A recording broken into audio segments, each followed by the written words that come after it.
Good morning. My name is Richard Ponte, and I'm the Director of Events and Programs for the Maine State Chamber of Commerce.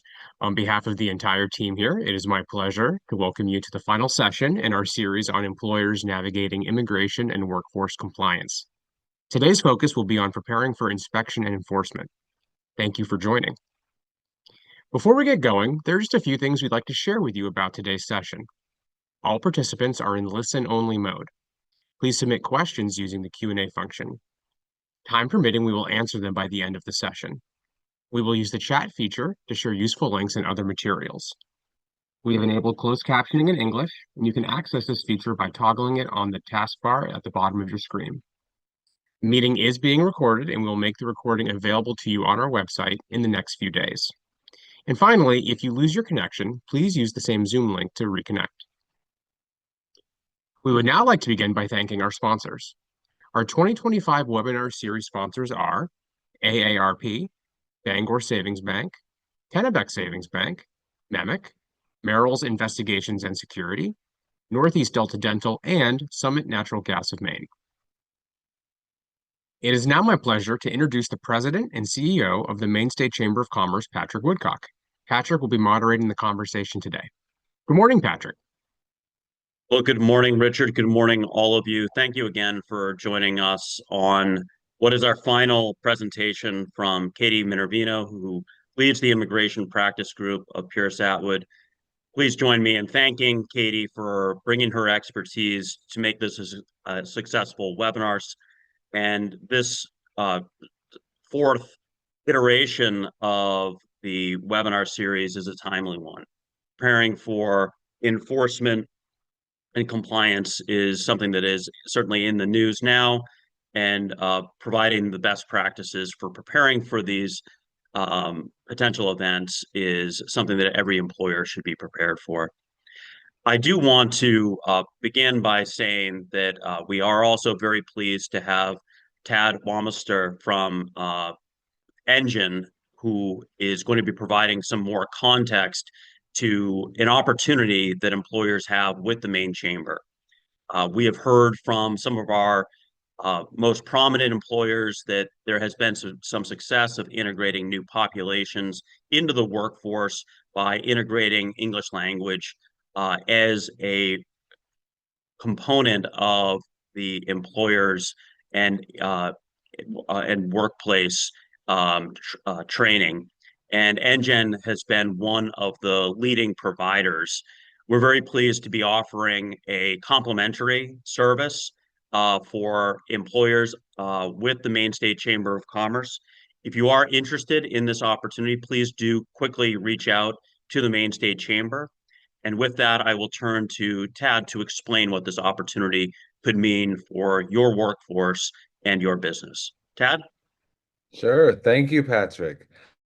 And I'm gonna share my screen, introduce myself, introduce Engine, and talk about how this pilot can benefit both employers and multilingual employees in Maine. All right. So today I'm going to talk about English upskilling and workforce-focused workplace literacy programs. Just a little bit about me. My name is Tad Wamister. I'm a Senior Director for Workforce and Government Partnerships at Engine. I've been a part of this team for about 6.5 years, which has allowed me the pleasure of working with a variety of different employers, ranging from the University of Maryland to Tyson Foods, Chobani, La Colombe, coffee products, and many others. And Engine works with educational, community college, adult education, and employer partners to try to bring English language learning, career-focused English language learning to those who need it at scale.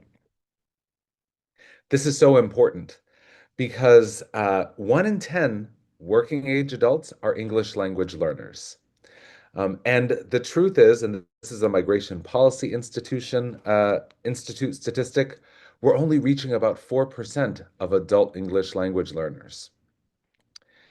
Now, there are many reasons why kind of traditional face-to-face ESL programs are not meeting the needs of working adults. Well, first of all, there's barriers to participation, childcare, transportation, working multiple jobs, or having irregular work schedules. When we first launched at Chobani, they had face-to-face ESL programs. And one of the challenges was these were after work. And because of transportation challenges, workers were carpooling.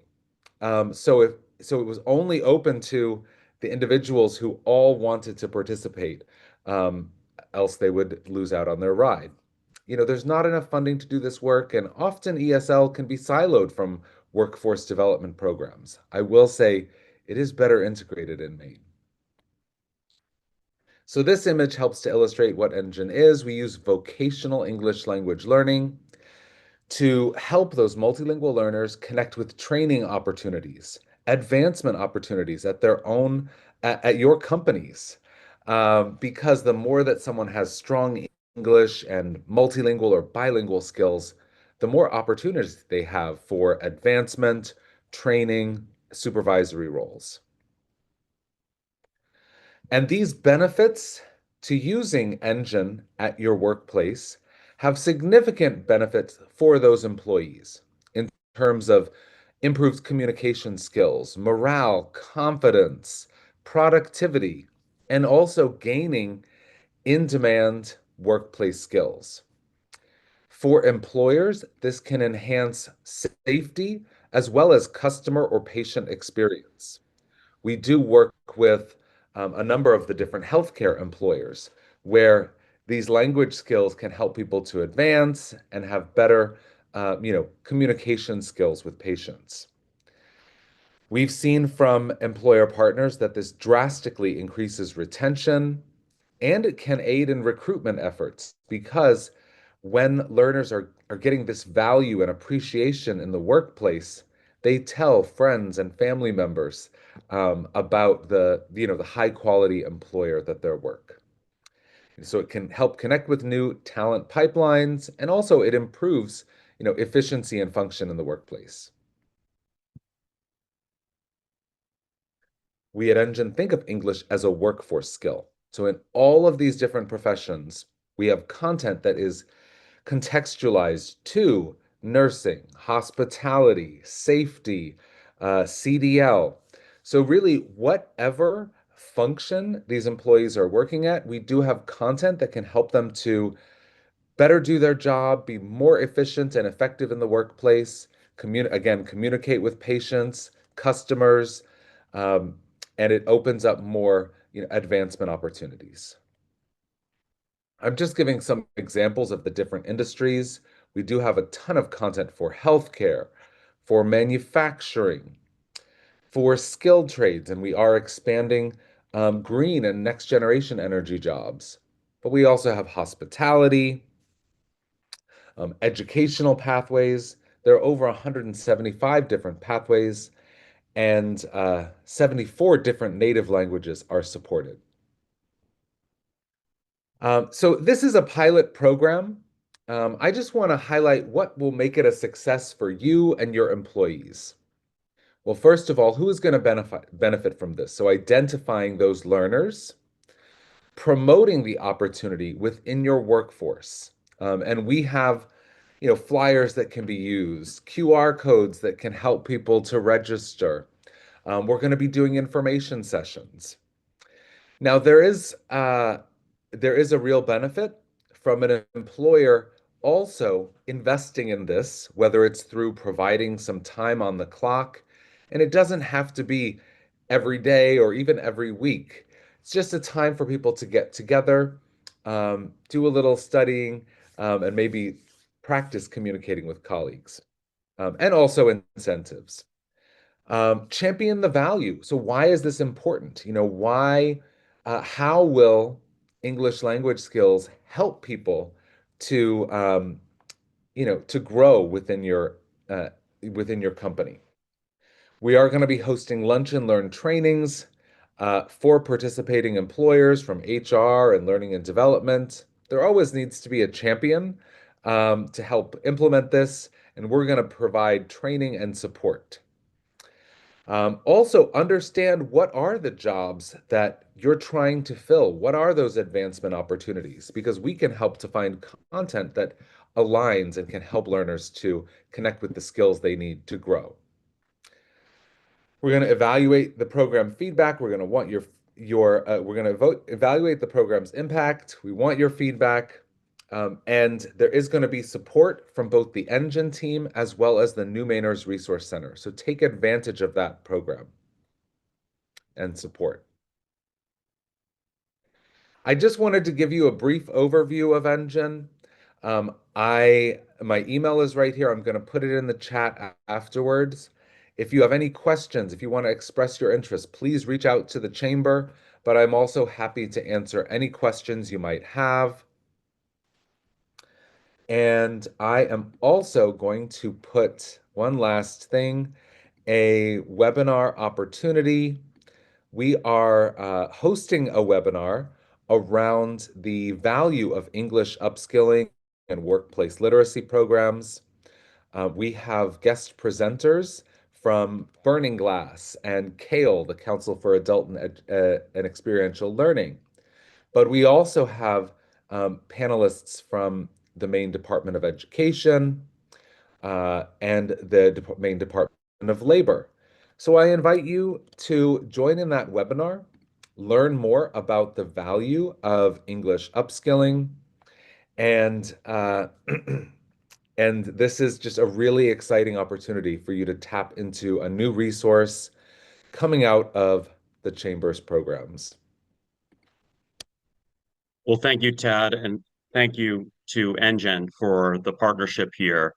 Uh, we just had an Office of New Americans meeting through the advisory committee last week. The scale of need for English language is really striking in Maine. It was significantly more than I expected. Thousands of Mainers are could do need resources to support English language services. This will be a small sliver of addressing the need.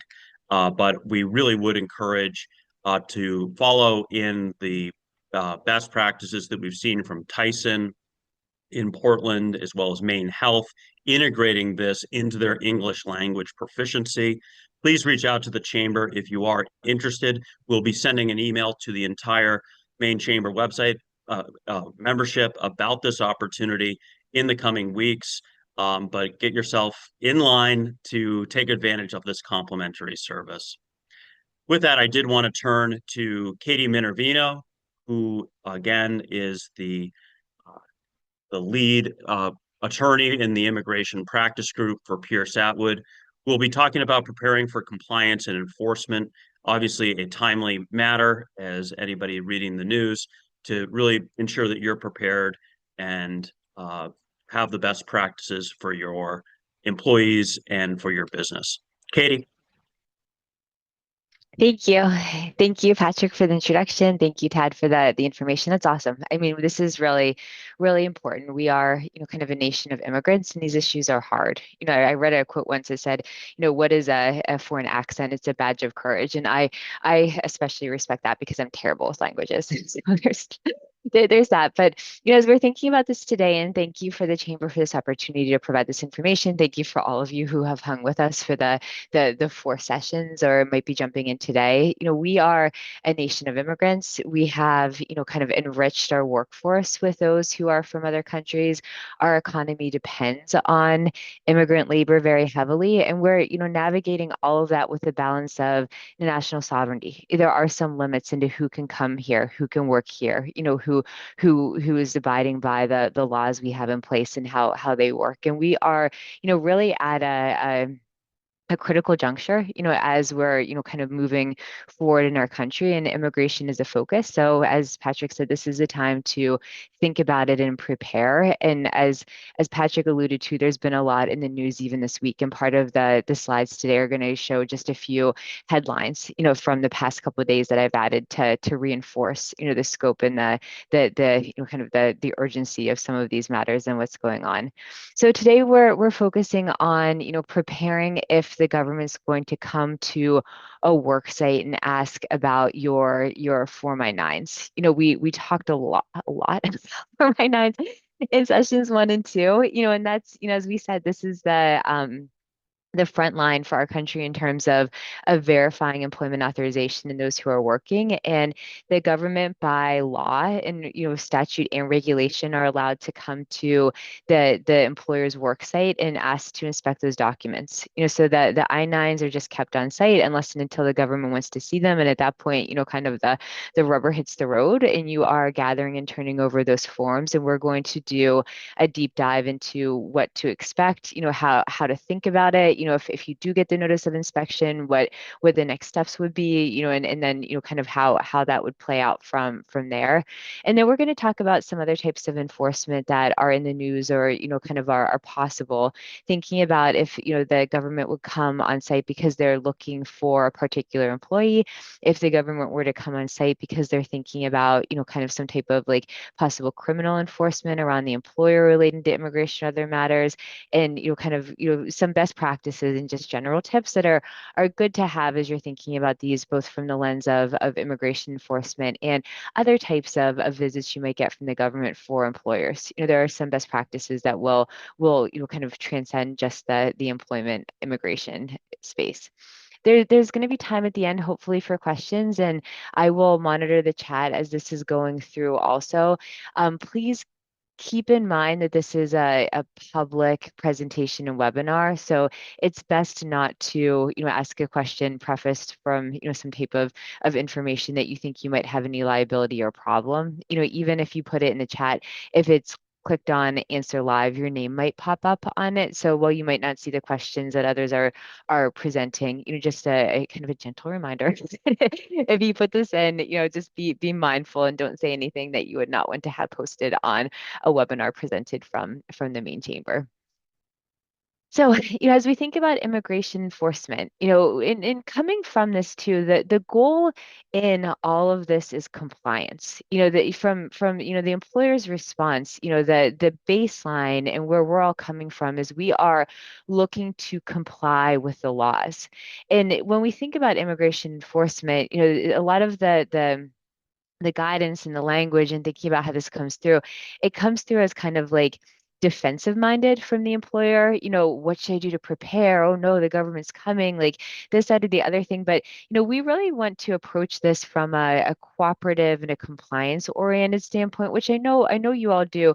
And just to keep in mind that the government comes to employers' work sites for a wide variety of reasons. And in many cases, they're coming to possibly help and protect employers and employees. So as we're thinking about this and you're thinking about communicating information and going through your trainings, it's important to keep in mind that kind of we're coming at this from a place of preparedness, but really cooperation and kind of just the giving the government what you can to show that you're abiding by the laws, while also, keeping in mind that the interests of your organization and your employees are where we're coming from. So, kind of you're balancing all of this, but compliance and cooperation are the key factors.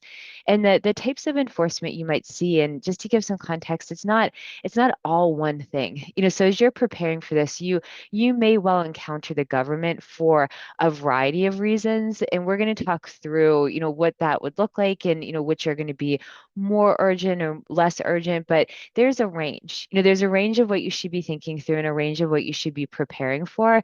And on the relatively low end of the range are the Form I-9 notice of inspection. And I say that not because it's not a big deal. We talked about, and I put a slide in today's presentation, the amount of fine penalties can be quite high for an I-9. So if you get a notice of inspection, it's not a non-event. You have to comply. It's authorized by reg. You kind of could possibly have high liability. But in terms of today, in terms of thinking about preparedness, in terms of thinking about enforcement, this is executed for the notice of inspection generally with with the government coming and, dropping off the notice of inspection and then leaving because you have 3 days to turn over the I-9s. So this is a, kind of like a low heat encounter in terms of this getting kicked off. The government is either dropping it off in person, sending it by certified mail. In some cases, we've seen some instances across the country that they're FedExing the notice of inspection. So the key thing with a notice of inspection is to, kind of keep in mind that you have a period of time to respond to it. And, this is going to be kicked off with the government dropping off some paperwork. On kind of the other end of the spectrum would be what you would think about as a raid. Those are typically, accompanied by a judicial warrant for enforcement. So that's the, kind of the scenario that you have the government coming, many times in tactical gear, coming in and, kind of really, kind of surrounding a workforce and saying like, we are here, we are, kind of enforcing the laws. And that requires more, management in the moment because there are going to be decisions that you have to make and communications that you have. And that tends to be a more intense and in many cases higher profile event because raids tend to be picked up by the news. And there's, kind of like, kind of follow up from that tends to be public and has a broader, kind of outward facing impact than responding to a notice of inspection, especially at the outset. There are some instances where we're seeing that the immigration agencies come and just, kind of do what we could think of as a knock and talk. They are coming and they are, kind of giving information to employers about, kind of like the image program, for example, some programs that they have to help them, kind of motivate and enforce compliance. They might be, kind of just saying like, kind of like, oh, like, do you need any training? So you may get kind of a drive-by, in that case, kind of that's fine. But again, you're going to think about some best practices to, kind of limit the access that anybody from the government has on site that they don't need to have, and how you interact and provide information, even in what would, be probably a more friendly encounter. And then there are, kind of certain instances where you're, faced with an arrest warrant for an individual. And these are Department of Homeland Security warrants that are executed by the government, and they are intended to detain and arrest a particular individual because of an infraction relating to immigration. So there are, kind of instances where the focus for the immigration officers coming on site or other enforcement agencies is really, kind of for the employer. Like we want to see the employer's I-9s. We want to talk to the employer. We think something's going on, with the employer. The final bullet, the criminal enforcement activity is frequently connected with the raid. We think that there is some type of like, intentional, circumventing the laws. The employer is harboring undocumented workers. The employer is, kind of manufacturing fake documents. The employer is like, kind of like willfully disregarding the employment verification laws and, knowingly has, a pretty high number of unauthorized workers. So there's the bucket of the enforcement that's going to be employer related. And then in the immigration enforcement, you're also thinking about, well, what if they come on site and they're looking for one of our employees, or somebody who they expect to be on our site for some reason, because they are, kind of like a customer, a patient, a student at a college, somebody who is, kind of like happens to just be in that space. And, kind of how do you manage that when it's, kind of not your particular, kind of enforcement matter, but you're dealing with, kind of somebody else's matter on site. Those are different scenarios, and those are things that we'll talk about and that employers should be thinking about.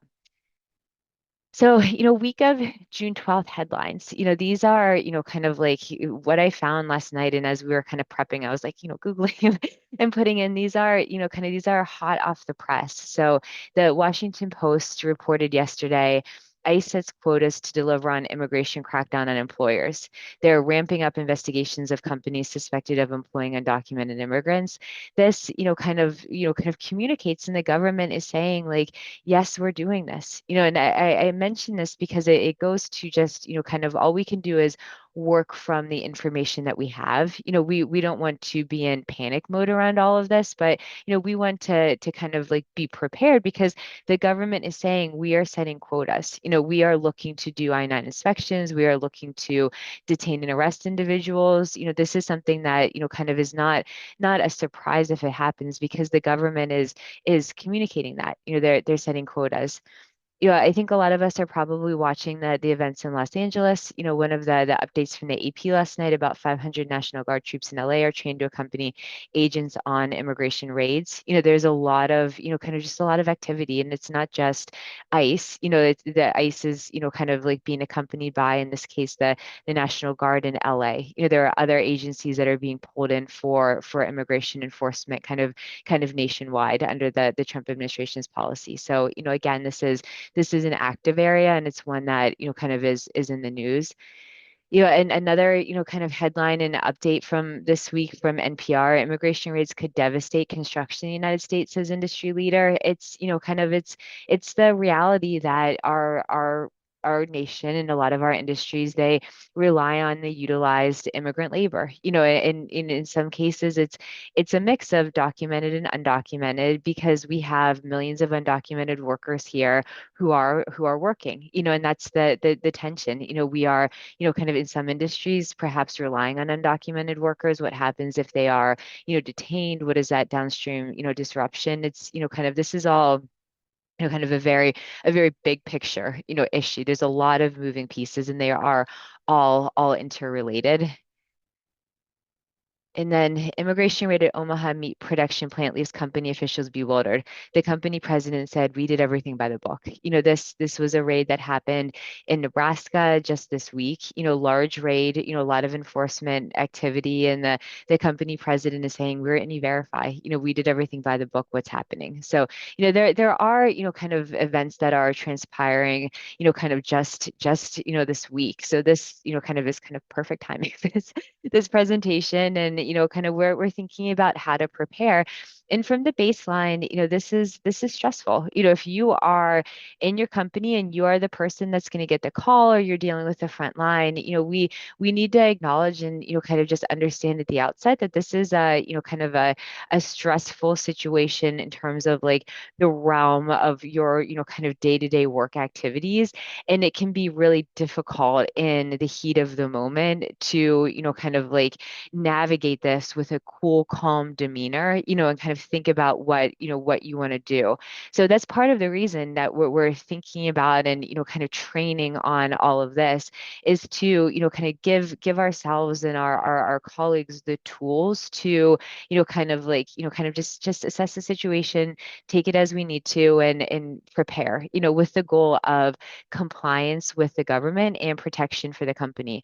One of my colleagues at the firm, her name's Kate Hammond, and she's exceptional on these issues, and she has helped me train and think about this in the beginning of the year. One of the things that she says when she thinks about trainings of any kind is that your mantra should be, do not concede, do not impede. So from the employer standpoint, do not concede, do not, kind of like see the government come in any instance and, kind of like, panic and just, throw the doors open and say, come on in, because we don't know why we're there. If the government comes, they could, kind of like see things they don't like and, take enforcement action. What you want to do is kind of control the situation, kind of give them the information that they need.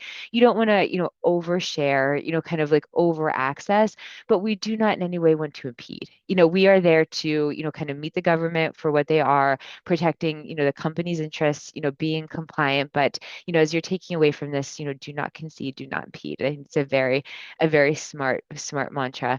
And when I'm thinking about this, kind of like if you get the call, it's going to seem scary and it's going to seem stressful, but we all deal with a lot of stuff in our professional and personal life that like comes up and kind of you figure it out. And a lot of times when you get the call, you say like, hey, what's the matter?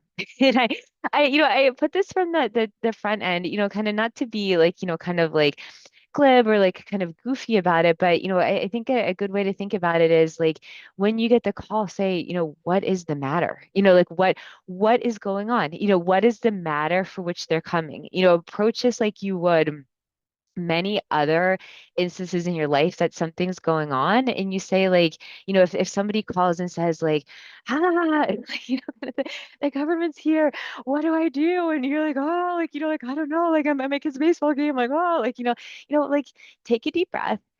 What's the matter? And if they say, if somebody from your organization calls and says, the government is here, what do I do? Say, read me what they gave you.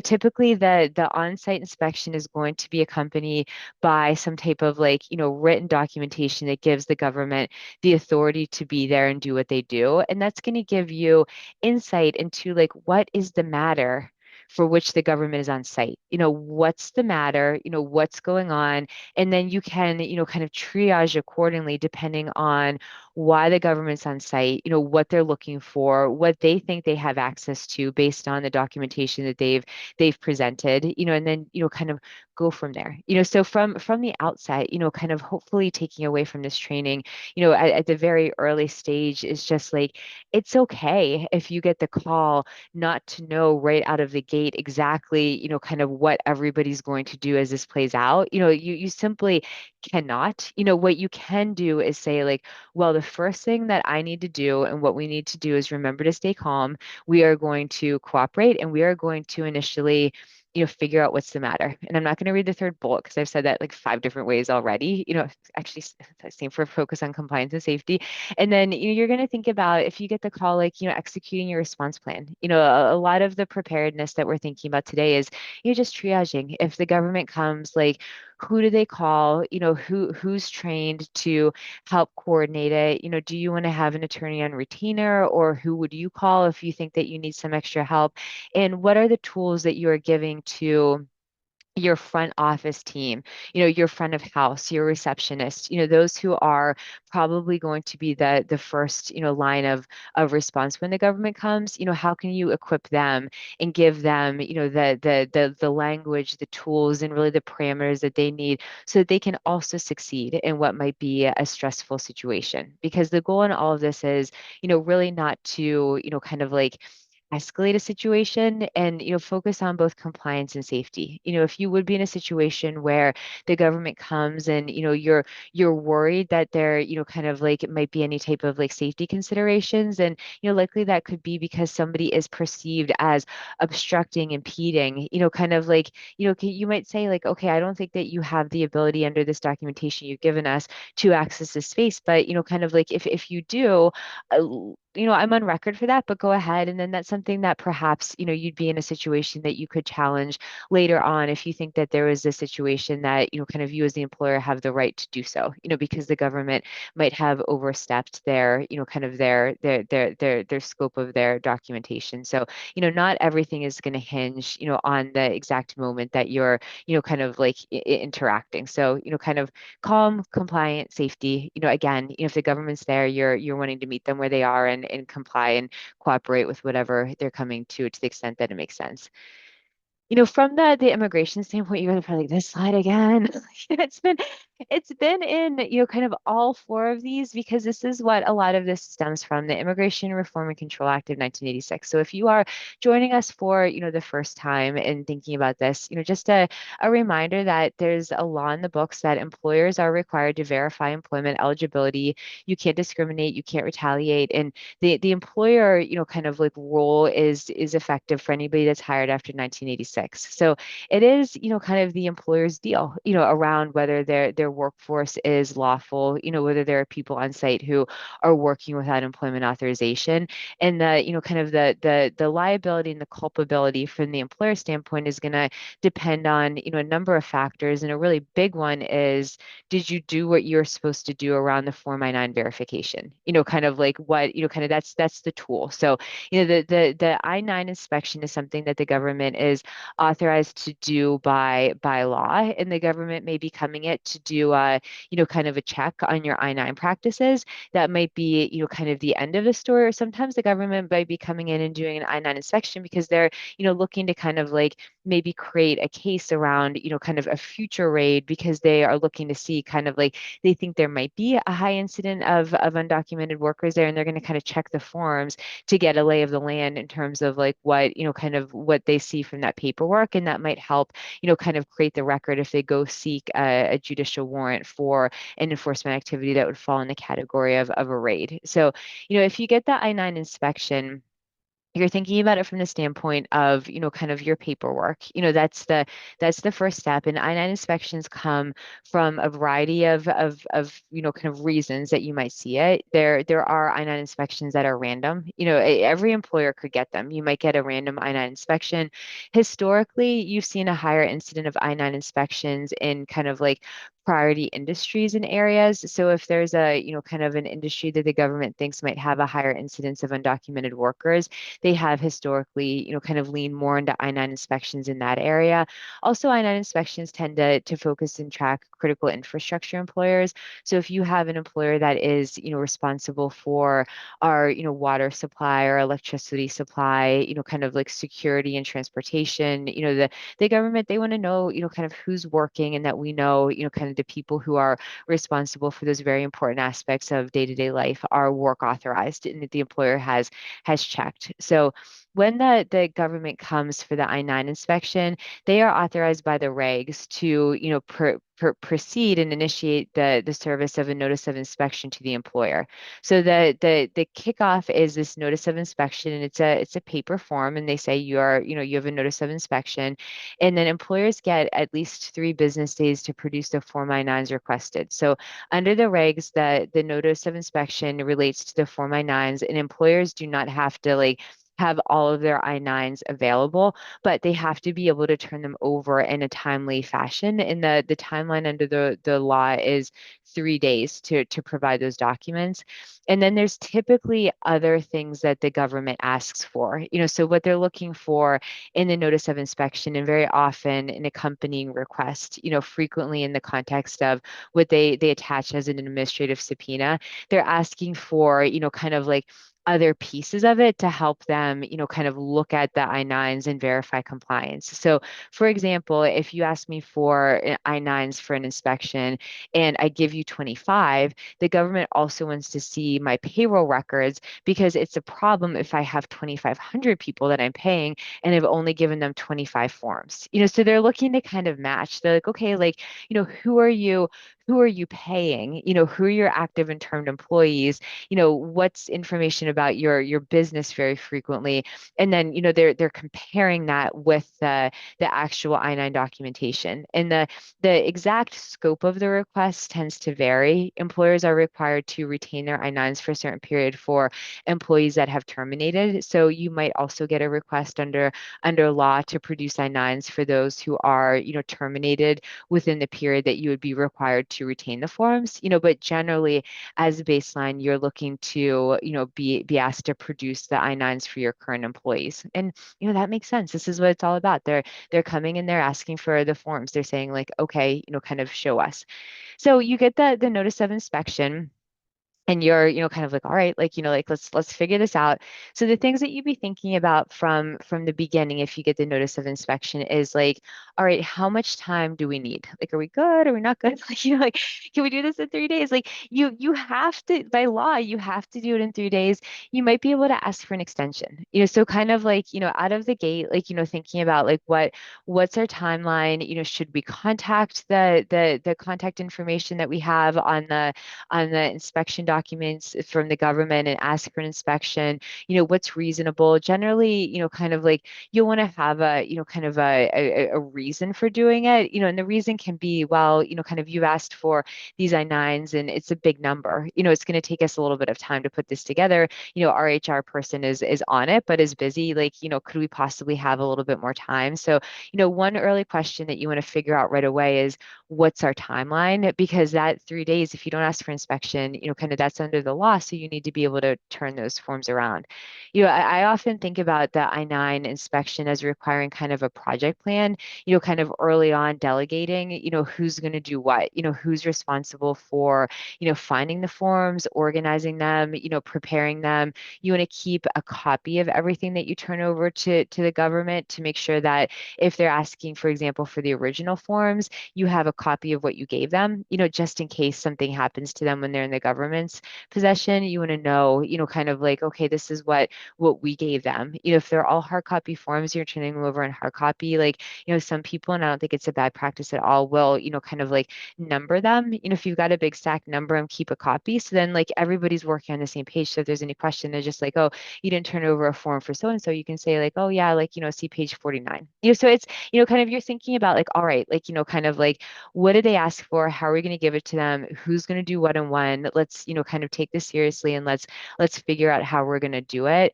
And then, you know, think about if you get that related subpoena, the subpoena is different than the notice of inspection because it's not authorized under the regs to be issued. You know, a subpoena is, you know, kind of like, you know, a complementary document from the government standpoint, and it's not subject to the same 3-day timeline, you know, because it's not under the regs for it. And the scope of the subpoena is also, you know, kind of something that varies depending on the inspection.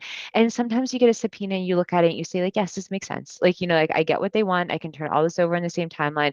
Sometimes you get the subpoena and it's really broad, you know, and they're asking for very open-ended information around like a lot of information around like maybe subcontractors, you know, kind of like, you know, information that seems to be, you know, kind of really like, you know, kind of like a little bit too much. And it, you know, at that standpoint, like sometimes you might look at it and you might like contact the government and, you know, kind of ask them like, you know, what are you really looking for? Or, you know, kind of have a strategy as you're doing the preparation. If you're going to push back on any of the requests into subpoena, if you're going to, you know, kind of give them everything, how that's going to be communicated and, you know, kind of what you're going to do. So, you know, early on, because this is, you know, kind of like it could be a 3-day turn and the stakes are kind of high when you get it. You want to be looking at the form, thinking about the form, you know, and kind of like taking it seriously and making sure that you've got a good plan in place for responding.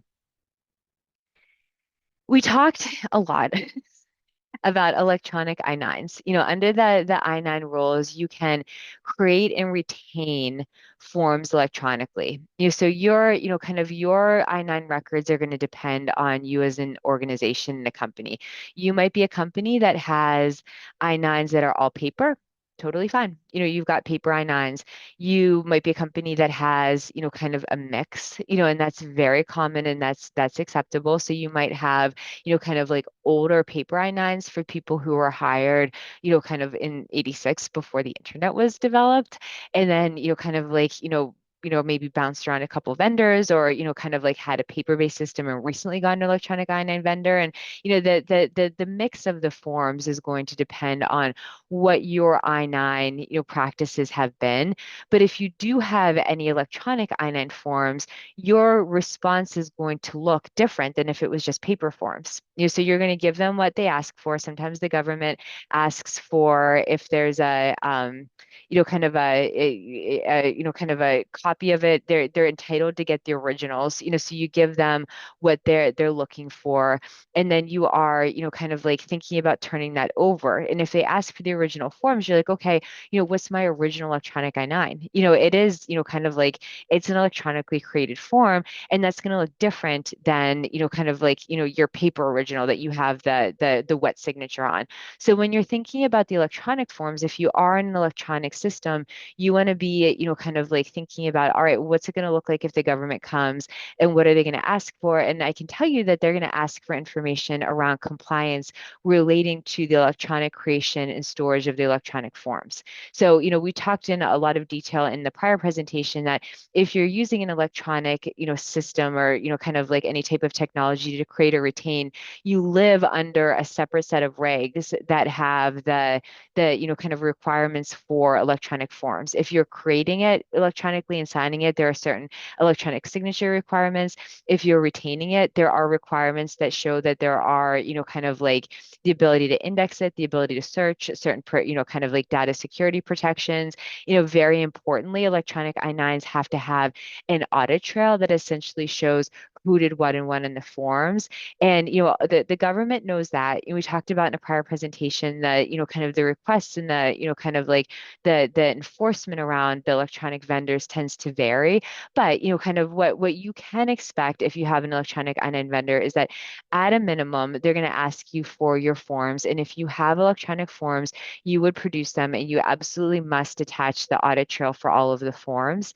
Kind of the way that it's executed for the electronic I-9 forms in a notice of inspection is probably going to vary depending on the kind of the officer that you're working with.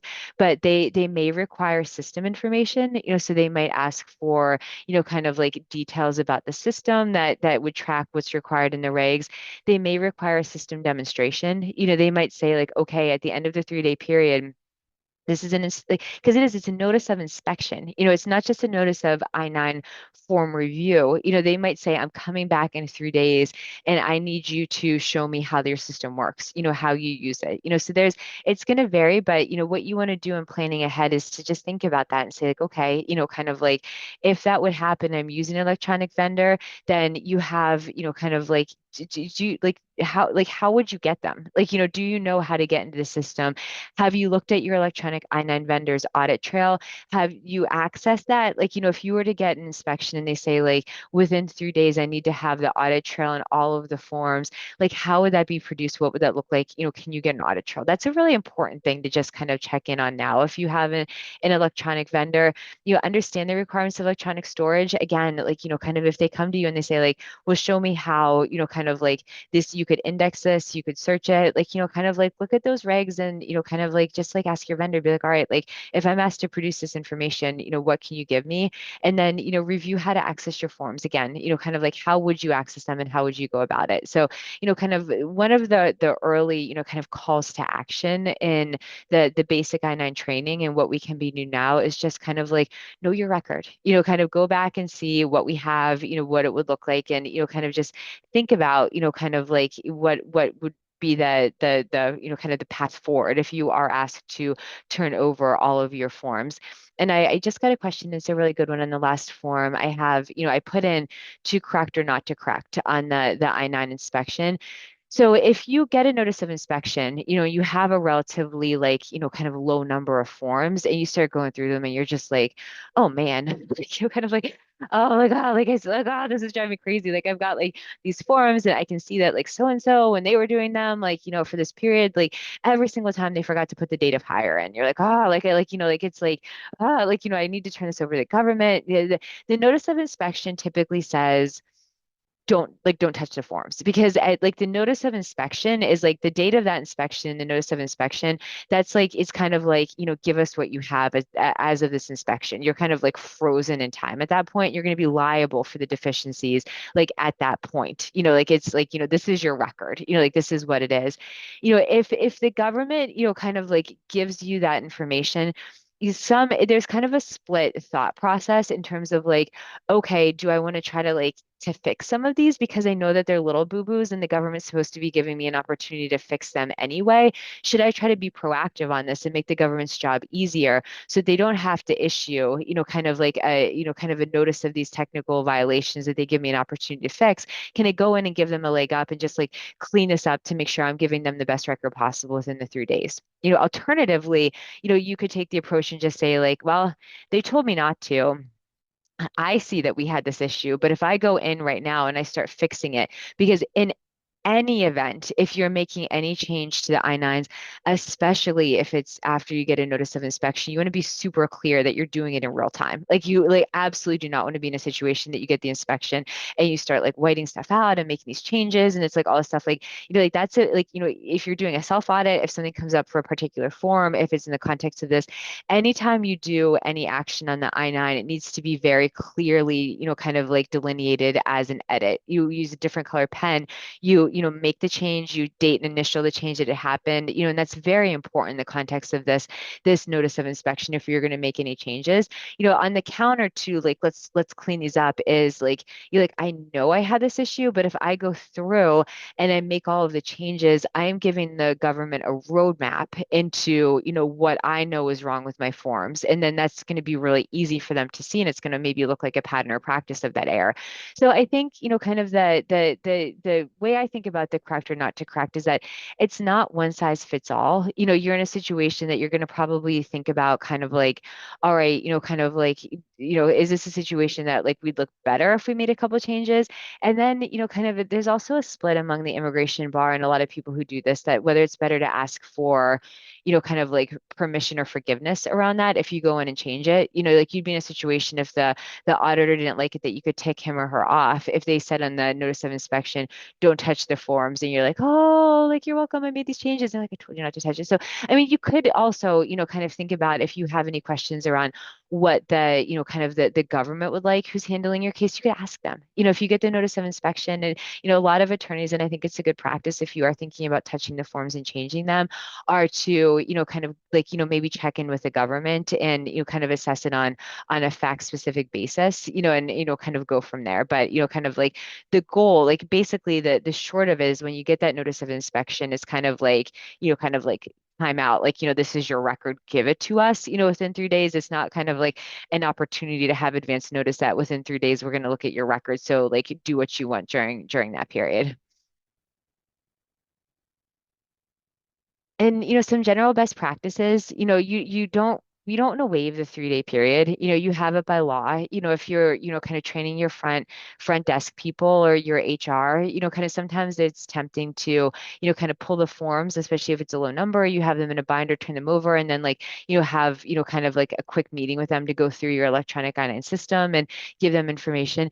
It's, take the time. It's better to be prepared, especially if you're, kind of like giving access to any systems or going any overviews or answering questions, kind of like sometimes you don't know, kind of what information you're not aware could possibly hurt you. So I think it's a best practice to, kind of not waive that and take at least the 3 days.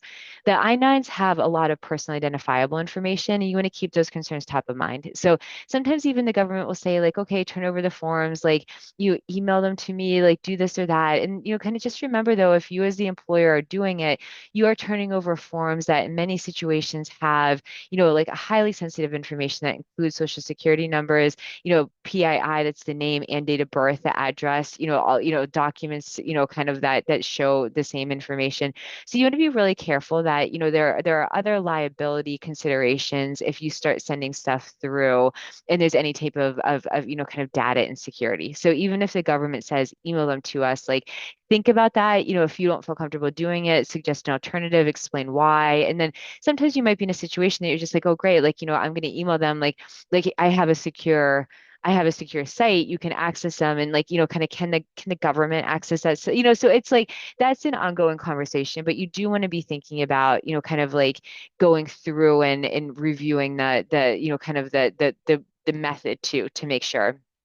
And then you want to be prepared for follow-up, so you're going to turn over the forms and then you're just like, okay, like, like we gave them to the government, like what next? So at that point, once you kind of like the dust settles after the inspection, you don't know for sure how long it's going to take for the government to get back to you. Sometimes that varies and it varies widely. If it's going to depend on, the nature of the investigation, the workload of that particular office, like a number of factors, go into like when you get any type of response for the government. But after it happens, kind of debrief, so if you are in a situation that, kind of like you have turned these over and that you're missing forms for some people, like better late than never, right? Like you don't want to be like, oh, like, yeah, we'll see if they notice. Like, you want to make sure that you have forms for your entire workforce, because this, kind of this section that we've talked about in terms of like the notice of inspection, the focus of this notice of inspection, kind of initially with the document provision is really around your paperwork and those violations. We've talked a lot in these trainings about kind of like the I-9 compliance and IRCA being like two parts, the paper and the people, like and employers are liable for both. So from the I-9 standpoint, you may be subject to fines if your paperwork's bad. You don't have the form, you didn't do it correctly. It's like it has all these errors. Like those are paperwork violations, and you're going to be dinged on those, whether you have an entire workforce of US citizens, if like it doesn't really matter, like what, like, kind of like the work authorization is. If your paperwork is bad, you're going to be liable for penalties. Other side of it is, kind of the knowingly hiring, knowing employed. So if you haven't done an I-9, like you don't have that defense. It's just like, I don't know, like, like I did the form. If they're not employment authorized, it's on them, not me, because I did my job of creating that paperwork record that I checked in with them. So, kind of creating the missing forms is something that's going to be important regardless. And that's something that I would do, like, kind of like in real time if you're reviewing your records, kind of whether the government accepts them later or not.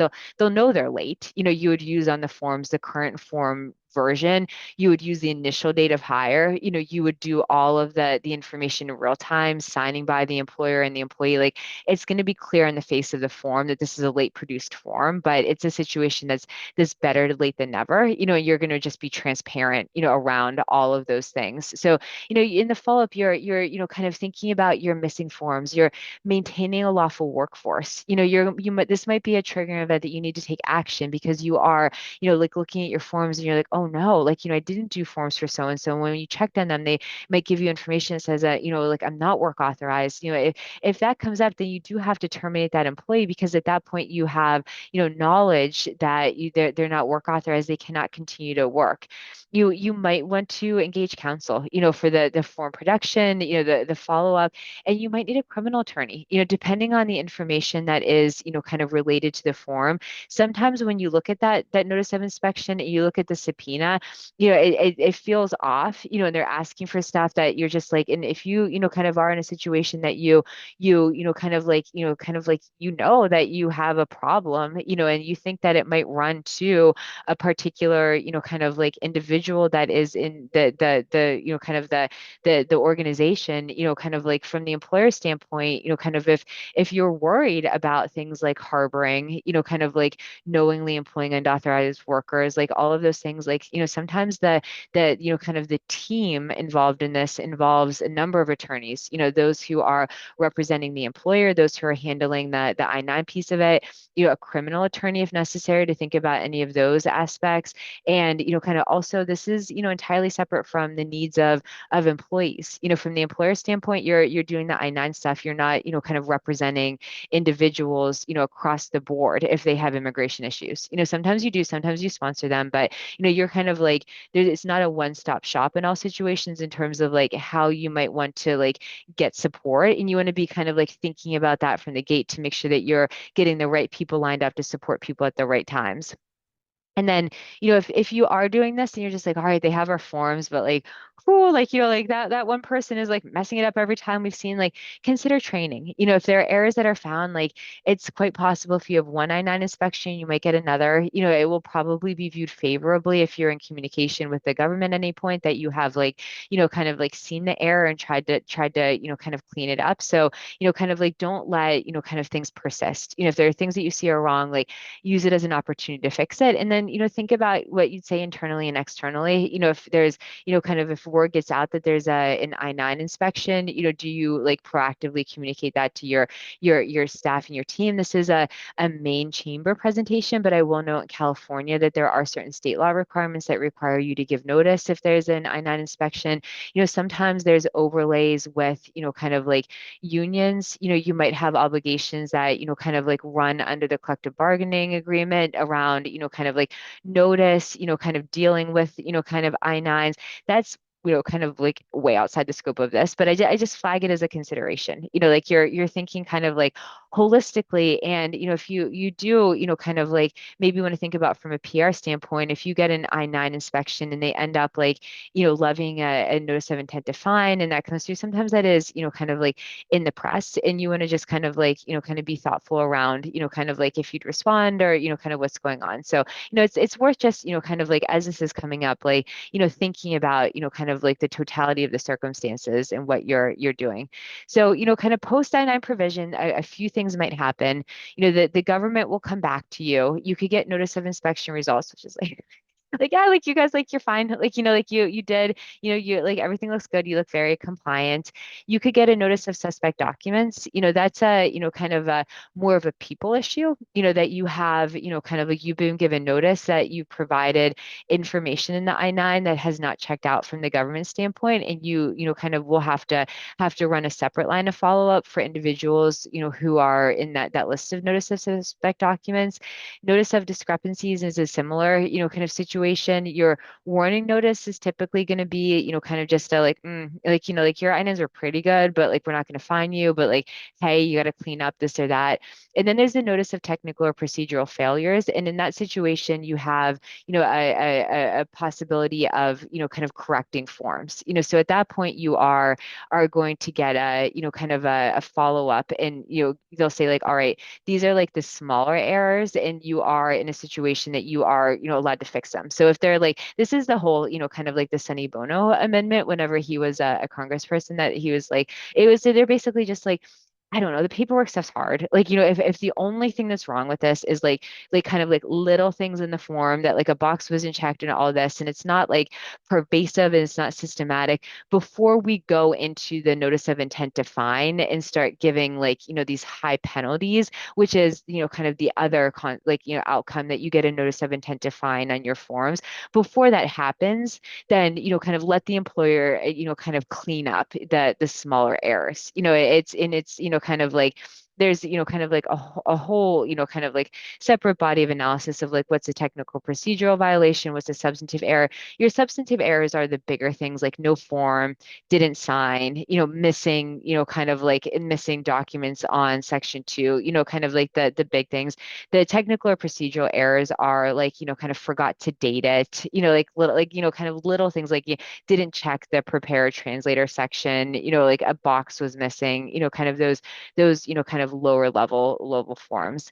And the penalties for noncompliance and all of this, this is what we're trying to avoid and what we want to be careful around, in terms of if we do get one of these inspections, the outcome could be that you could see fines that range, per form from $288 to $2861. So if you have, kind of a workforce that you have problems with your paperwork, you'd, kind of have a penalty that would land, somewhere in that range, and it would be times the number of forms that you have a problem with. And that could be a big number, depending on how many people you have.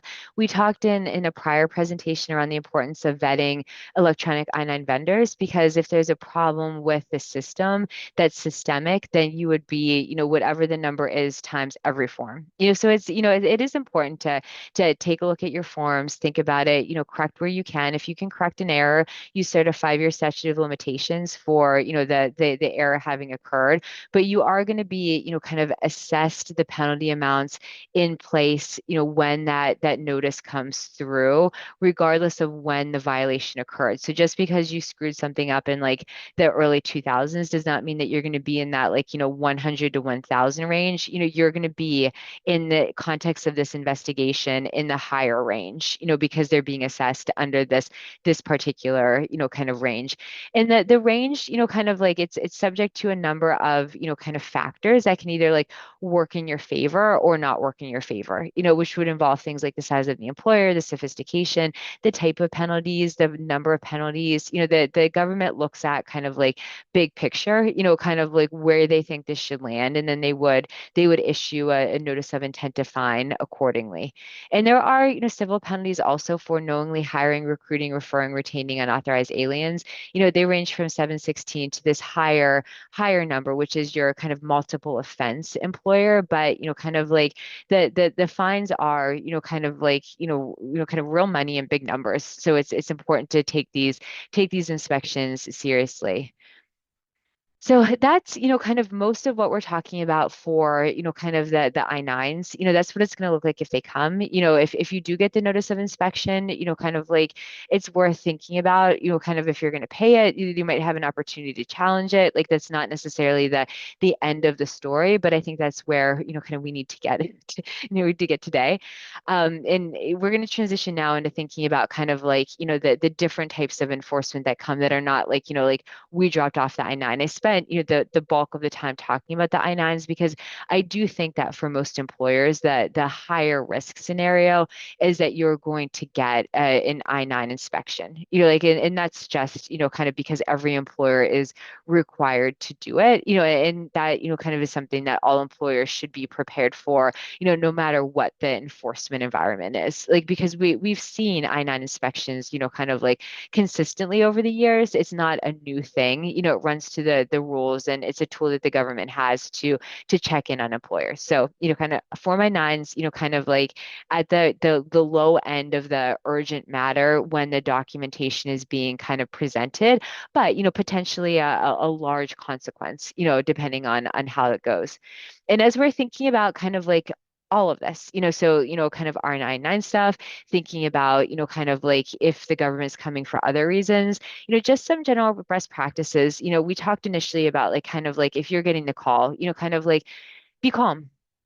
What's going on, what's the matter, like if you need to just like say, kind of like, all right, just give me a second, kind of like take a few deep breaths, get to somewhere that you're in a good position to succeed. And a lot of this too is just setting yourself up for success. Like, don't, be afraid to say like, I need a minute, I'm going to go grab a piece of paper, I'm going to, kind of like get to a quiet place, like usually there is like, some buffer of time that you can work through these issues. You're, kind of, you're thinking about and you're coaching your staff, everybody be calm, everybody be compliant. One of the worst things that can happen is that somebody panics and that they do something that could be perceived as obstruction, kind of like just saying like, like, the government's here, like everybody out the back door, like, kind of like, oh, like, kind of like we're, kind of getting an I-9 inspection, like, kind of like panic mode. And, we think this is going to be bad. And we don't know exactly what's going on. So like, kind of like everybody, like, kind of like, kind of like get out of here. Like, I'm not in any way suggesting that anybody on this presentation that views it would ever be thinking about, but kind of like you do want to just make sure, like, kind of people are going to be making decisions in the moment and maybe panicking. So it's not a bad reminder. Like don't do anything that could be even perceived as obstruction. It's very important to create a record of what's going on. In a lot of these situations, like you are essentially just going to be like, you might not be able to do anything, but what you can always do is be a good witness of the events that are transpiring. So if you're, kind of like talking to somebody or if you're on site, do whatever you can to take notes and write down everything you can, kind of in the moment. You want to ask, kind of the person coming on site, can I please see your badge? What is your name? What is your badge number? Why are you here? Just, kind of like date and time of day, if the government says anything, you're really looking to just kind of like document what's going on, so that you have that record, that you're like, this happened, like a lot is happening quickly. So let's try to figure out what's going on and, kind of take notes yourself. If you get the call and you're trying to figure out what's going on and you're, kind of like in the office and your head spinning, like, again, like, kind of like deep breath, take notes and, have somebody come in if that's helpful, to help. And, but if you're talking to the government, disclose that you might be putting somebody on speakerphone so that they know who they're talking about. So in terms of, kind of like who might come from an immigration standpoint and, kind of what that might look like, typically most of the enforcement agencies that would be coming that are, kind of grounded under the organization of the government in the Department of Homeland Security, they're going to be, kind of the folks that you're seeing with the badges on the left. They're, having things on that say Customs and Border Protection, you might see ICE, any of these. And these are not limited to, who might come on site. The government is, using a lot of resources, to enforce immigration laws. And you might see also, folks who are coming from, kind of different agencies. So you might see somebody coming from the FBI, you might have a local police enforcement, you might have, a US Marshal, a DE agent. One of the things to, kind of just like keep in mind is that like, to expect it, you can see a commonality on here. A lot of times there's the eagle on these badges. And it is important, kind of at the outset and part of your plan to make sure that you and your staff are asking, can I please see your identification? Can I please see your badge? Kind of like where are you coming from? Because you do want to be careful too, kind of that, you're dealing with the actual government. There are a lot of moving pieces and, you could see, kind of like where there would be opportunities and chaos if you think about like in LA for people to come in and, kind of like impersonate enforcement, for the purpose of getting, kind of like even like, kind of information that could help them like, kind of like steal identities. Like, I'm here, I'm ICE, like, kind of like give me this information, give me these forms. And in the moment, you're kind of panicking. So it's, you're triaging a lot, but, kind of take it step by step. And, if somebody comes, say like, like what's the matter? Who are you? Why are you here? Like, the government should expect to be giving information about who's there, write it down. That's good to know in case you need to follow up and, kind of know who is on site and then why. And this is, kind of this is really the why, the documents you may receive. So, on, kind of the range of things that might come, like I said earlier, it's, kind of like it's not all the same response because it's not all the same request. You might get an administrative subpoena from the government, you might get a civil subpoena, you might get a grand jury subpoena, you might see the on-site audit inspection, your notice of inspection. Those are in black here because those are generally going to be kind of like the lower, less urgent, kind of like document requests, because typically they have, kind of like a period of time to respond. The ones here in red that you'd want to think about that are going to be kind of like your real time, kind of like you want to execute and be very, very careful around, not that you're not careful around all of them, are going to be your warrants. Those are going to be ones that you would, kind of like, probably like get some, kind of like external counsel involved with, think about, very strategically and, in ways that are outside the scope of this particular call. But like, all right, like, who would be, if you were going to do a training and have, the person as your first line of defense, who would be the person that would be, getting the call about the warrant, and how would that person like assess it? A lot of that stuff you want to look at the documentation and make sure that it's like properly signed, who's it coming from, who is it addressed to, all of these details are going to inform your response. And, kind of, we don't need to figure it all out in the first 10 seconds of a call. We don't need to figure it all out in this training because, frankly, the risk profile for most employers of getting a search warrant relating to immigration is relatively low. Like we don't want to like, kind of like over plan or like, kind of like create any type of like, unnecessary, kind of like anxiety around this. Like what we do is we want to have a baseline understanding and a plan. So again, kind of like if you get the call, what is the matter that they're talking about? And then what did you get? What does it say? And then, kind of you would respond accordingly, with, again, kind of depending on what the circumstances are, does this need like, is this like a, kind of very urgent emergency or is it not? And you're, kind of really, it's the warrants, if you were to see one that would require kind of the most, kind of attention in the shortest term. And as you're thinking about your kind of pre-arrival plan and practice, what can we do now? You can have a written action plan, which should be kind of a living document. You'd want to have an employee that, kind of like you get the call for to interact with government agencies if they should come. It's not a bad idea to give, your front, kind of front first responders a script and a contact list, kind of because it's stressful in the moment. And if you have, kind of like a little, kind of one or two sentences to say like, thank you for coming. I'm going to show you to this conference room. Like I am not authorized to give access to anything, but I been instructed to call this person within the organization and they'll get back to you, very shortly.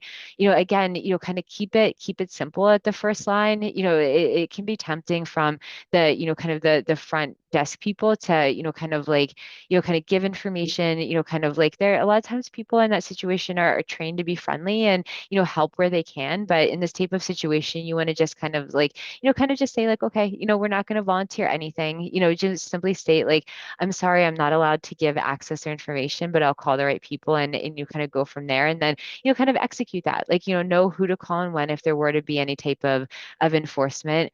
And then, depending on, kind of like how likely you think it's going to happen, sometimes it's good to then, if you have the plan, kind of like do a meeting and train it, kind of like talk through it and say, okay, well, kind of like what would you do if this person came, and allow the team to ask questions around, kind of like, okay, well, what if I can't get in touch with this person? Who should I call? Like if something's going on, like, how do I handle it? Kind of like, should I be like recording it? Like what do I do if I'm trying to record it and the government says stop? Short answer, stop. Like, thinking about, kind of like your organization and what your, kind of like needs are and who your team is, like how can you support them to, really feel empowered, if they were to have any type of enforcement. And think about the work site. So the government, can come like the public into any public work site. They cannot go to private areas of an organization without, kind of either permission or, kind of some type of authorization to do so. So depending on the nature of your organization, that might be really clear already. You have the lobby, and then you have, kind of like a passcode, kind of like access area that only employees can get to. A lot of, organizations have, very beautiful open floor plans and like a lot of glass, like that can be good, that can be bad. Like kind of the government can take action on any, plain sight that they see, or, kind of like other things. So you might want to just, kind of think about like, all right, like, if we are, for example, an organization that like we're thinking about protecting patients, kind of like, what does our work site look like? Do we have signs that say this area is private? Should we be marking it? Is it clear what's public, what's private? And, these are just good practices in general for the government, or just in general, like what's private, what's public from the organization, and, kind of plan accordingly. And then, also think about, kind of like if you do have something you're calling a lawyer, kind of like who is that lawyer representing? Are they, kind of like coming on site or getting a call, or, kind of supporting this because they represent the company? What happens if the company like is concerned that there's some type of like owner liability? You'd want to think on the front end that, kind of then there should maybe be separate counsel for the owner.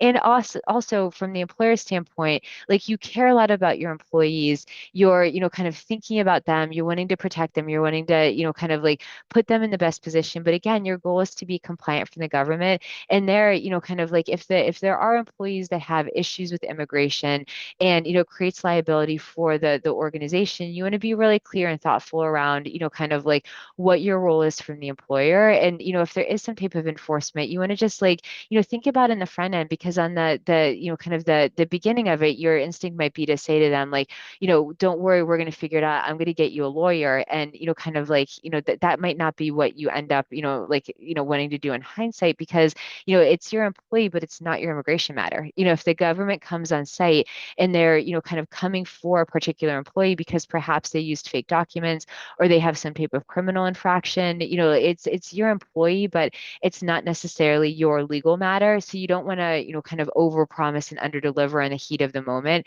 What you can say is that, kind of like, we'll call somebody, and, kind of like we'll call somebody, and like, that then it's an employee relations follow-up of like, call their emergency contact, their next of kin, and maybe say like, this happened. We want you to know we developed this information, kind of in real time. You should get them a lawyer, because it's your employee, but not your immigration issue in some of those cases. And that's, kind of where I was going in terms of the, kind of the line around, all right, like the government's coming on site. If they're coming for you as the employer, you're thinking about like, all right, kind of what should I be doing to respond from the employer standpoint? They want access to our space, they want access to our records, they want access to our forms. They're looking at us organizationally around our practices. If they come, on site for an employee, it's a different assessment. You're thinking of like, all right, what can I do to best support that employee, but also my other employees on site too. We, and our customers, our patients, like, all of that. So it's going to be kind of case by case, and you want to be thinking about in the front end, kind of, well, what are the limits? Because it's difficult sometimes in the heat of the moment to have that, kind of like arm's length objectivity. And this is a slide that again I kind of like borrowed with permission from Kate Hammond, but it's really good. If officers come on site, don't buzz them in the entire building. Kind of like let them in where you need to. Kind of like you want to kind of keep a kind of a public conversation going. You don't want to argue with them. You don't want to do anything. It's people react differently in the heat of the moment. Sometimes people who are just like stressed might come across as, kind of like a little bit aggressive, or like, eye roll, or any of that stuff. Like, you want to just kind of like, if it's not intentional, or even if it is intentional, just, stay calm and, kind of be cooperative, because the goal is cooperation. You don't run anywhere, don't agree to be interviewed, Kate's slides kind of don't touch the dogs. If they're coming in for any type of enforcement, like it could be, criminal drug related, they could have drug dog. Like, like I said, we're talking about this a lot in the immigration enforcement enforcement, but like, kind of it's broad. And a lot of times the government is coming to like protect and serve, so like, let's, kind of like, it's not all, around like, oh no, immigration enforcement, what should we be doing? Like, the goal is cooperation, respect for the authorities, like making sure that like, kind of like we have the right checks and balances that are part of the big picture and part of our system, and that is like inherent in all of that. And you're kind of the quarterback, from an employer standpoint, and managing that, navigating it. You do want to refer to your script, ask for identification, note it, read the documents. You want to keep your hands in plain view, just, kind of like really like we're all here on the same page.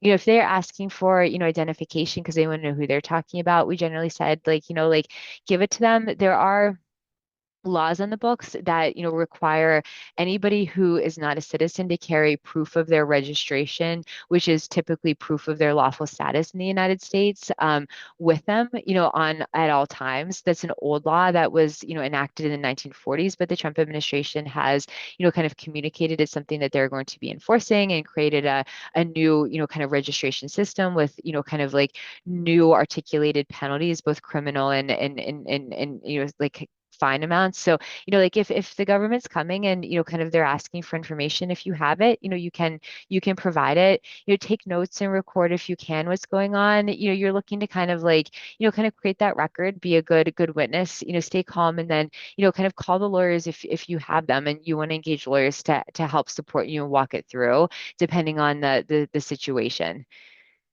And, for your leadership training considerations, we are, kind of presenting here likely to, a team of organization and community leaders, like, thinking about how to respond personally. In this situation, you're responding like, how can I support everybody involved? And sometimes like, kind of like what your initial instinct is to do could possibly make the situation worse. So if your instinct is to like, push back on the government because you think that this is, kind of like, kind of like not what the government should be doing, or you're worried about your employees, like, kind of it really like, think about ahead of time, kind of like how in hindsight would you have handled the situation? And I can tell you, and a takeaway from this call is that like, if the government is on site, if anybody that kind of wants to advocate or wants to protect their employers, like, runs out and says like no, like, kind of like, it's probably not going to stop them, like if, but it could create problems and make it worse. So kind of sometimes just saying to yourself ahead of time, like, I'm here, like this is what I can do to help. I'm going to be a good witness. I'm going to record what's going on to the best of my ability, either, on video if they tell me no, stop it. I'm going to like, surround my, kind of like I'm going to check my surroundings. If something happens, kind of like try to get information like, where are you taking somebody? Like, is there anybody I can call if you're in a situation that somebody is detained and they're, maybe out in public, like how can I help? Are they there with like kids or family members? Can I step in and be a good community member? In a lot of these cases for an employee, it could end up, essentially being an employee relations issue, if they're, kind of like detained on their way to work, like, and not really an employer issue because it didn't happen on site. And you're kind of running this and kind of like, all right, what is my role as the employer in the situation? And kind of like being thoughtful around that and thinking about it like short and longer term, like it's, kind of it's something to think about because it's going to be hard to navigate, kind of in the moment. Again, kind of like not one size fits all. You might want to be thinking about like, public relations depending on what's going on. As we showed earlier in this, there were headlines even just from, this week of activity, planning ahead. If you do want to have an attorney that you can call, bear in mind that law firms need to run conflicts and establish related engagements. It's like anything else. You can't like, kind of expect if you're like, like is sick or injured to just kind of like call a doctor and say, hey God, you got to be a patient, you got to be a client, like all of this, like kind of like you can expect that kind of attorneys have their professional obligations also. So if you think that like, all right, I want my action plan to end with call an attorney, think about who that attorney is and create that relationship ahead of time so that attorney knows, kind of like that you're their client and can be available if something comes up. And the final thought is, knowledge knowledge is power, but might result in liability. And, when you're thinking about that, you're thinking like, I really kind of mean that for your workforce. As we kicked off this call and I wrapped up last time, kind of it is, it's a huge benefit to have, a diverse workforce, individuals from all walks of life. We are a nation of immigrants, we are, kind of like better for it. And, kind of it's just objectively difficult times for employers to navigate some of the issues around hiring foreign workers, because there are things that are happening, like shortening periods of temporary protected status, parolees who are work authorized and who weren't, so there's like a lot of, kind of just a lot of churn, a lot of chaos. There's a lot going on. And you're in a situation that you're just like, okay, like, what can I do? I can stay informed.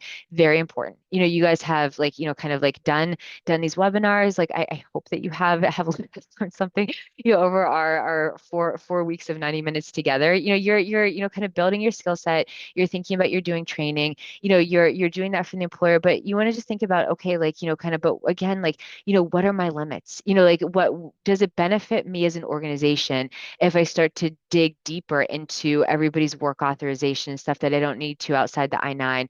Again, really kind of no. We're saying that we have, kind of kind of an environment where, kind of there's a lot of things, but again, you are protecting your organization if you've done the I-9 and done the bare minimum. Like if you start to kind of like, poke after it, you could have discrimination claims because you're like asking certain people if they're work authorized and they're just like, yeah, I'm a US citizen. Like, I'm like, yes, like, like, yeah, I have an accent, but like, that's, I naturalized, like, so you just like, you kind of like, you're doing your piece, you're doing what the law requires you to do. And if you do start developing more information and kind of digging around to it, you could get knowledge that, kind of you wouldn't have it, absent just the I-9, and that requires action. Like we talked in the prior slide around like actual and constructive knowledge. It's not a situation that you can, kind of stick your head in the sand if you have information. I tried to do a slide because you're probably also just like, she did so many slides and she doesn't have any graphics. Like, does she not know how to? Like, kind of.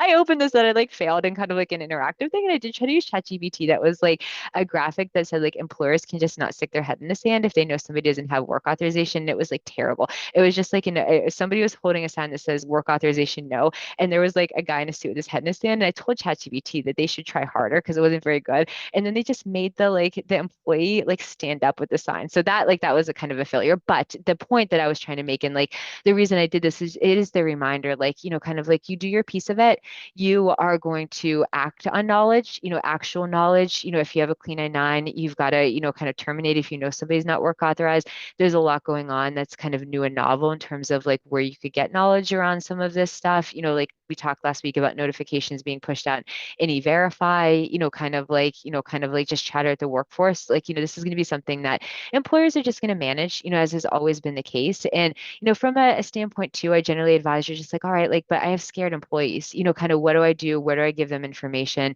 I generally are going to be, like, generally I'm going to advise, kind of like not to engage with that directly. There are, I think higher risk factors now in terms of like employer liability for harboring and, kind of like you're going to be viewed, maybe like in the lens of like, oh, well, did you tell them like, to say like, like I don't have to cooperate or I, like it, so what I think you can do though from the employer, is to kind of keep that arm's length, kind of relationship and just say to your employees if they have questions like, yeah, like, your concerns are valid. There's a lot going on no matter what. There are good resources out there. The Immigrant Legal Advocacy Program in Maine is great. They have a lot of good information. They put out newsletters. They have, information on social media and, kind of just, nationally, this is, kind of not a Maine specific issue, and there are a lot of really, kind of good and, kind of like, strong, kind of organizations out there that are posting know your rights information, both for employers and employees and, all kinds of different resources. So, I think from an employer standpoint, kind of trainings like this are important, and you're doing your piece of it. And, I would just, my advice is generally to keep it separate and arm's length in terms of engaging with the workforce, and provide like resources and referrals, but not be in a situation that you're, kind of like one-on-one counseling or being in a situation of you're like, directly providing information, including know your rights cards or some information. And we're at 1027 is one question that says, if agents show up to our business office looking for an employee who works at a different location, do we provide them with the location where they are at? It's probably going to be case by case, like depending on, kind of like, what's going on, why they say they're looking for the person. In some cases, employers are looking for an individual and they're asking for more information. The employer determines that it's in the best interest of kind of like everybody, to not provide information and access to them on the work site, but might say like, we're not going to do this, but the shift ends at a certain time, or like it's really like you're going to be handling those, kind of case by case depending on what's going on in that. And then the other question is, if the agents show up on site, are they required to show identification in their badge? Sometimes there are videos where the agents are saying they don't have to present any ID. Again, kind of like ask for the badge. They are supposed to provide it, but you want to be in a situation that you're prepared to be kind of like reactive and kind of fluid in the moment. That if an agent comes and says like, I'm here and I'm kind of authorized to do this, and they have like an otherwise valid document to act on, I don't know if you'd necessarily push back on the documentation for lack of the badge, but record the fact that you asked for it. They said they didn't need to, kind of keep that record. If you're calling your lawyer, that would be something to relate to them. The lawyer might be able to get on the phone, kind of have that conversation. So again, kind of like we're just going to have to, kind of like be prepared to, kind of react in the moment with the goal of managing the situation at hand, being calm, compliant, safe, and, again, do not concede, do not impede. We're at 10:29. Patrick, I'll let you jump in if there's anything else that you want to say.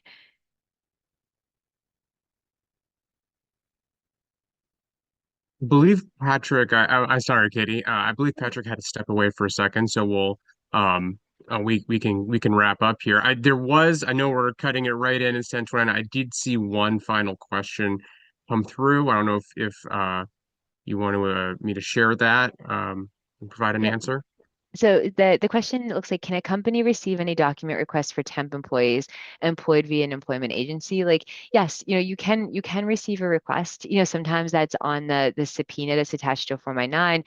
You might see other requests, and you're going to kind of like have to decide depending on the request if you're going to respond and if you can respond. Like we talked about in the last time, you are liable for doing I-9s for your employees, not for bona fide contractors. And there are some situations where the government asks for things and requests them that you just like you can't have or can't provide. Like you just don't have the information. They might be asking for the temp agencies I-9s, and you're just like, I don't have them.